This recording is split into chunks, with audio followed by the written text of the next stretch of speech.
E alguns dias depois entrou outra vez em Cafarnaum e soube-se que estava em casa. E logo se ajuntaram tantos que nem ainda nos lugares junto à porta eles cabiam. E anunciava-lhes a palavra. Um muito bom dia, uma boa tarde, na presença do nosso Senhor e Salvador Jesus Cristo. Estamos de volta para a meditação na palavra de Deus. Estamos meditando no Evangelho segundo São Marcos, um evangelho que é muito importante, porque esse evangelho ele foi escrito em um período de transição e de formação da identidade cristã. Então é um período muito importante ali do início do ministério de Jesus Cristo, com ensinos fundamentais para a nossa vida. E o capítulo 2 apresenta então uma série de eventos que revelam a autoridade de Jesus, suas interações com os líderes religiosos e a natureza do seu ministério. Então vamos para a nossa análise do capítulo 2. E a primeira análise aqui fala sobre o paralítico que é curado. Né? Jesus volta a Cafarnaum e está em uma casa, né, onde ensina. E um grupo de homens traz um paralítico e, incapazes de entrar pela porta devido à multidão, eles descem esse homem por cima do teto. Eles abrem o teto e descem esse homem na presença de Jesus. Jesus inicialmente perdoa os pecados do paralítico, o que provoca a incredulidade dos escribas que estavam presentes. Ele então revela a sua autoridade e curando o paralítico e mostrando que é capaz tanto de perdoar quanto de curar. Isso significa que este evento ele ilustra a prioridade do perdão dos pecados sobre a cura física, além de afirmar a divindade de Jesus.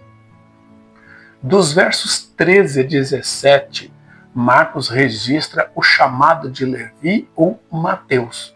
Jesus dirige-se a um coletor de impostos chamado Levi e o chama para segui-lo. Após ser chamado, Levi prepara uma refeição em casa e convida outros coletadores de impostos e pecadores. Os fariseus questionam a Jesus por que ele come com pessoas consideradas impuras. Jesus responde que ele veio chamar os pecadores ao arrependimento, não os justos. Isso significa que este encontro ele revela a missão inclusiva de Jesus. Ele busca pessoas marginalizadas, demonstrando que o evangelho é para todos, especialmente para aqueles que mais precisam de compaixão e redenção. Os versos 18 a 22, Marcos registra sobre a questão sobre o jejum. Os discípulos de João e os fariseus questionam Jesus sobre por que os discípulos de Jesus não jejuam. Jesus responde que, enquanto o noivo está presente, não faz sentido jejuar, mas virá um tempo em que o noivo será tirado.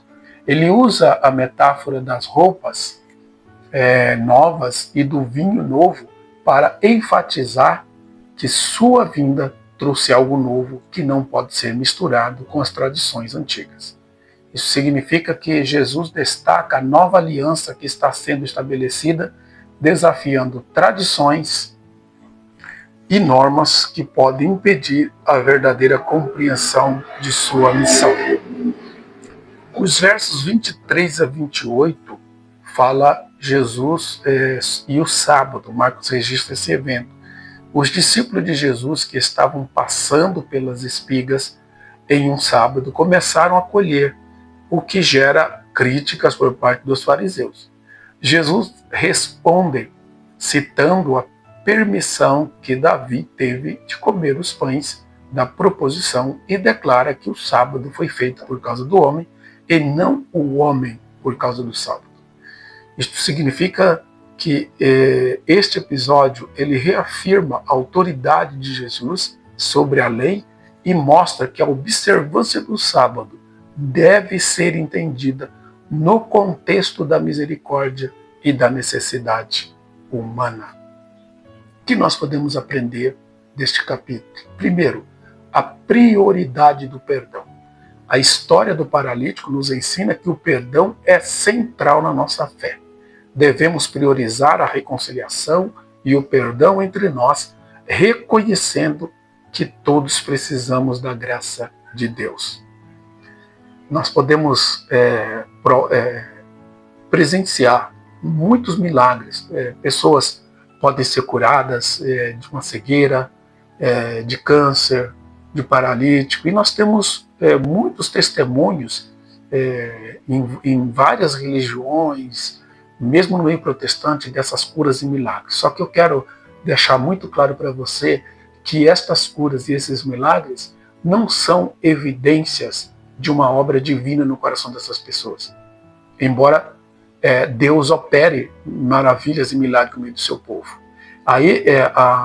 Então, muitas religiões podem fazer isso. Pessoas podem fazer isso.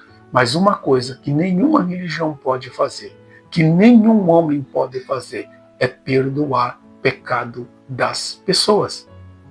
Então, o que nós devemos procurar em uma denominação, o que nós temos que procurar em uma pessoa, não é quantos milagres essa denominação praticou, não é quantos milagres esta pessoa realizou, mas esta pessoa é perdoada, e sendo perdoada, como é o seu testemunho cristão? O que é prioridade na vida dela? É isso que nós temos que procurar. Uma outra coisa que nós temos que aprender é a inclusividade do Evangelho. O chamado de Levi nos lembra que o Evangelho deve ser uma mensagem inclusiva como seguidores de Cristo. Somos chamados a acolher os marginalizados e a oferecer compaixão assim como Jesus fez. Lembre-se, o fato de Jesus comer e beber com publicanos e pecadores não significa que Jesus era um deles. Jesus estava ali para mudar a vida dessas pessoas, tá? Muita gente pode usar isso de uma forma errada, mas Jesus comia e bebia no meio deles, não para se tornar um deles, mas para que ele se tornasse um igual a Jesus. E novo caminho também o novo caminho em Cristo é uma outra aplicação. A questão do jejum e a discussão sobre o sábado nos desafiam a buscar a essência da fé em vez de ficarmos presos a tradições que podem se tornar obstruções à nossa relação com Deus. Devemos abraçar as novas dinâmicas que Cristo traz para a vida prática cristã. Por que isso é importante? Porque enquanto algumas denominações acham que o sábado é o dia mais importante na vida de um crente, outras têm os seus costumes, né? Como vestimentas, como, enfim, os costumes que elas costumam ter, e colocam isso como uma evidência de fé, uma evidência de vida cristã. Isso está errado. Tá? Nenhuma igreja pode dizer que o seu costume é essencial para a salvação. Nenhuma igreja pode dizer que o sábado, o domingo, a segunda, a terça é o dia que se deve adorar a Deus. Não, isso não existe, não cabe mais na história da igreja. Nós não temos um dia só para servir ao Senhor. Todos os dias são dias que nós devemos dedicar para Deus. Nós não ficamos mantendo certos tipos de costumes que prejudicam até a vida dos crentes. Agora, não podemos confundir bons costumes com liberalismo. E bons costumes nem sempre é aquilo que um pastor ele define que é. Tá? Bom costumes é aquilo que não escandaliza, é aquilo que não provoca uma discórdia. Né? Bom costume não tem a ver com o costume da igreja em si. Porque na nossa igreja é assim, assado. Não. O bom costume é o bom costume que a Bíblia aprova e que serve para todos os lugares. Então, fica essa advertência para você, que o Senhor te abençoe, que você tenha uma ótima semana e nos vemos na próxima oportunidade. Então, oremos. Senhor Deus, te louvamos pela oportunidade de estarmos na tua presença.